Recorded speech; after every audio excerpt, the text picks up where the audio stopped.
Beauty and the Beast, illustrated by Jacqueline East.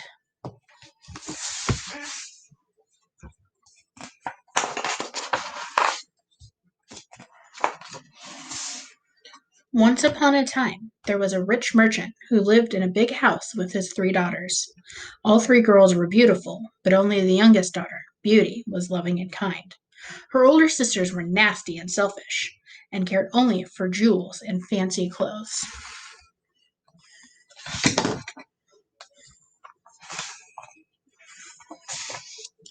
One day, there was a huge storm. Lightning flashed and waves crashed. The merchant's ship was lost at sea, along with all the cargo it was carrying. The merchant and his family were now so poor that they had to trade their grand house for a little cottage. Many months later, to the merchant's relief, his ship arrived back in port. Before hurrying off to fetch his silks and spices, he asked his daughters what they wanted him to bring back. "Bring me some satin clothes," the eldest daughter demanded. "A diamond necklace would be quite nice, I suppose," the middle daughter said. "If you please, father, I would love a single red rose," Beauty asked politely. But when the merchant arrived, he found that the ship's cargo had been taken to pay all his debts. There would be no presents after all. Trudging home through the forest, the merchant got lost. As night fell, he came upon a palace and decided to ask for shelter. Knock, knock, knock. The merchant rapped on the door, but no one seemed to be home. He pushed open the heavy door and peered inside. There, much to his delight, he found a table laden with a feast. After eating his fill, the wary merchant climbed into a soft bed and fell asleep. Zzz, zzz, zzz. The next morning, the merchant set off for home. As he walked through the palace gardens, a heavenly fragrance floated on the breeze. Following the scent, the merchant found a beautiful rose bush in full bloom. Remembering Beauty's wish, he snipped off one perfect red blossom. Just then, a horrible, hairy beast reared up next to him. "You ate my food and slept in my bed. Now you steal my roses. You shall die." The merchant begged for forgiveness. It is for my daughter," he explained. The beast agreed to let the merchant go, but ordered him to send his daughter to the palace. When the merchant returned home, the eldest daughters were angry because he hadn't brought them any presents. "Humph," they said, flouncing off. Beauty hugged her father tight. "Oh, how pretty!" she exclaimed when he gave her the rose. She buried her face in the soft petals and breathed in its sweet perfume. But when she looked up, she saw that her father was weeping.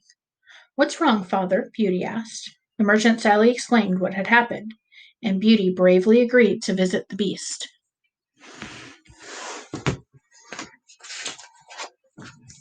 Early the next morning, Beauty left her home and set off toward the palace. She knocked softly on the palace door. Tap, tap, tap. Beauty shrank back in fright when the fearsome beast appeared. But the beast bowed low, took her hand, and showed her to a room filled with roses. "Here you will have everything your heart desires," he said, and Beauty felt her fears melt away.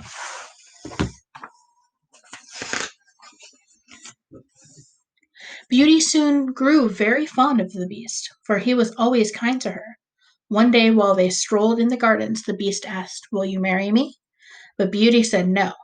That night she dreamed she was walking through the garden with the prince. The beast tried again another day. While he and Beauty ate a delicious dinner, the beast asked, "Will you marry me?" Again, Beauty answered no. That night she dreamed she was dining with the prince. The beast did not give up. As he and Beauty waltzed through the ballroom, the beast asked, "Will you marry me?" Once more, Beauty replied no. That night she dreamed she was dancing with the prince.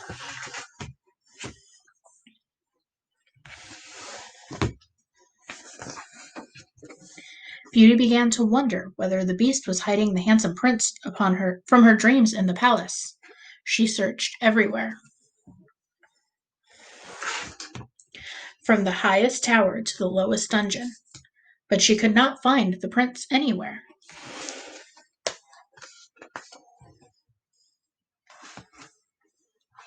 Although the Beast had become her friend, Beauty missed her father very much. She begged the Beast to let her visit him. "You may leave, but return to me in 1 week." He handed her a magic mirror. "This will show you what's happening at the palace," he said. Then he slipped a ring on her dainty finger. "And this will take you back here if you twist it 3 times." Beauty thanked the Beast, and later that day she left the palace and ran all the way home. Beauty was overjoyed to see her father. She told him all about the palace and the Beast, and how he was gentle and good. Her father was so pleased to hear that the Beast had been kind to Beauty, but her sisters were jealous of her elegant dresses and sparkling jewels. The sisters decided to trick Beauty. "Please don't go back to the palace. We'll miss you so much," they pleaded, pretending to cry. They secretly hoped the Beast would get angry that she was late and gobble Beauty up. When the week had passed, Beauty decided to stay at home. But even though she loved spending time with her father, she couldn't stop worrying about her friend. She knew he would be missing her. She gazed into the magic mirror and was shocked by what she saw. The poor Beast was lying by the rose bush, dying from a broken heart. Beauty twisted the ring 1, 2, 3 times.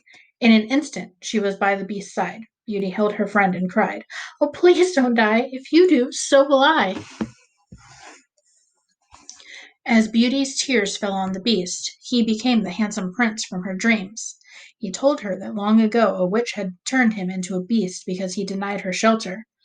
Only true love could break the spell. The prince asked Beauty to marry him, and this time she said yes. The end.